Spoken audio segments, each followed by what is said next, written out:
اعوذ باللہ من الشیطان الرجیم بسم اللہ الرحمن الرحیم۔ سامعین اور ناظرین، حضرت محمد صلی اللہ علیہ وآلہ وسلم کے چچا حضرت ابو طالب علیہ السلام کے بارے میں منکرین ماتم کہتے ہیں کہ انہوں نے کلمہ نہیں پڑھا اور وہ کافر ہی مرے ہیں۔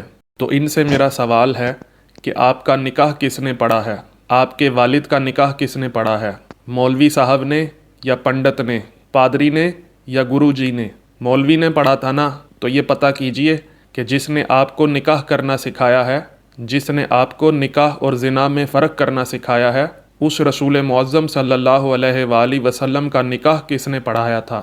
آئیے آپ ہی کی کتب سے دکھاتا ہوں۔ کتاب کا نام سیرت حلبیہ ہے، جس کو آپ کے بہت بڑے علامہ علی ابن برہان الدین حلبی نے لکھا ہے، اور اس کا ترجمہ محمد اسلم قاسمی فاضل دیوبند نے کیا ہے، اور یہ دارالاشاعت اردو بازار کراچی پاکستان سے چھپی ہے۔ جلد اس کی 1 اور صفحہ 439 ہے، اور باب کا نام خطبہ نکاح اور مہر ہے۔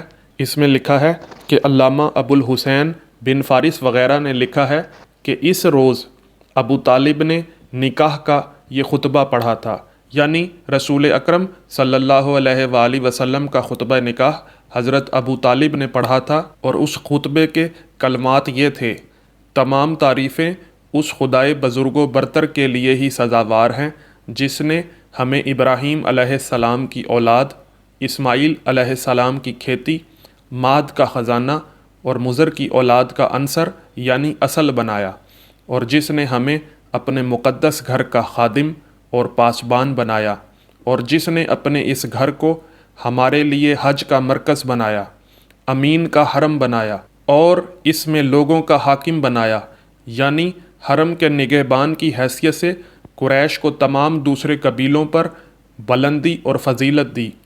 پھر یہ کہ میرے یہ بھتیجے محمد ابن عبداللہ ایسے ہیں کہ شرف و عزت، فضیلت و مرتبہ اور عقل و دانائی کے لحاظ سے دوسرا ہر شخص ان سے کمتر ہے۔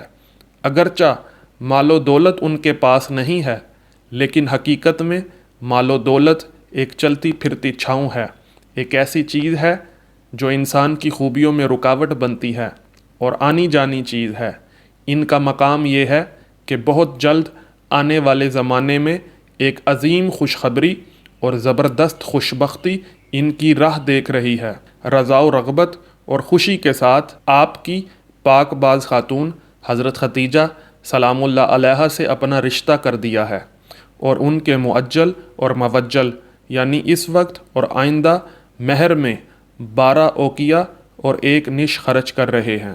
جی جناب، جس کے بارے میں آپ کے ملا احادیث کی کتب میں لکھتے آئے ہیں کہ ابو طالب نے ایمان قبول نہیں کیا، تو یہ بتائیے کہ کیا ابو طالب علیہ السلام نے خطبہ نکاح کی ابتدا اللہ کی حمد سے نہیں کی؟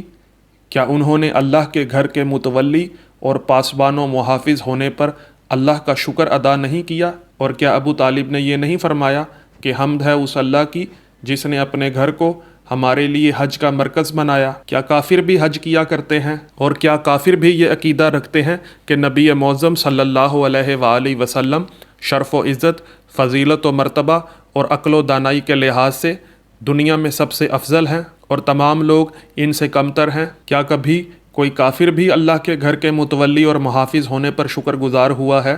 یہ بتائیے کہ آپ نے اپنا نکاح کبھی کسی کافر سے پڑھوایا ہے؟ اگر نہیں پڑھوایا تو نبی اپنا نکاح کافر سے کیسے پڑھوا سکتے ہیں؟ سوچنے والوں کے لیے اس میں نشانیاں ہیں۔ سامعین، اگر آپ کو میری ویڈیو پسند آئی ہے تو ویڈیو کو لائک کریں، کمنٹ کریں اور زیادہ سے زیادہ شیئر کریں، تاکہ ایمان ابو طالب علیہ السلام پر شک کرنے والوں کو ہدایت نصیب ہو۔